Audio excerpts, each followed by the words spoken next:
બાપ 18 વર્ષની સાક્ષી સમજી લેજો.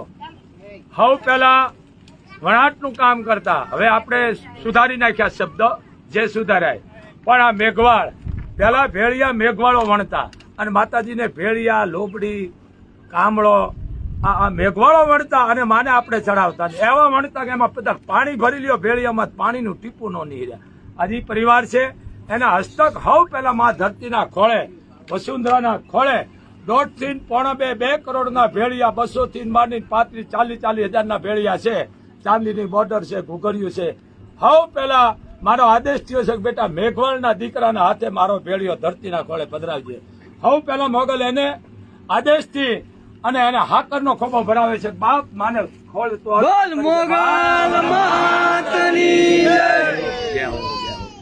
બાપ ભેળિયો લાવો. હવે જય ભીમ, નમો બુદ્ધાય. ભાઈ આ જે બાપુ કે એ વાત સાચી છે કે ભાઈ દલિતોનો ધંધો છે. તો આપણો બિઝનેસ જ એ હતો કે આપણે ધાબળા બનાવવાના, કામળીઓ બનાવવાની, કપડાં બનાવવાના. કપડાં બનાવતા બનાવ્યું કોને? કપડાં બનાવતા અને શીખવાડ્યું કોને? દલિતોએ. હું હારા કપડાં, ધાબળીઓ હાર્યું એ આપણે કોને? દલિતે શીખવાડ્યું. બીજું કોણ ધંધો કરતો હતો? અને હવે શું છે કે દલિત ઘોડી માથે બેઠો વરાદો થઈને ગયો હોય તો ભાઈ કોઈ પણ જ્ઞાતિનો હોય, આપણે એમને કીધું આ જ્ઞાતિનો હોય, દલિત સમાજનો દીકરો ઘોડી માથે બેઠો ઉતારી મેકે.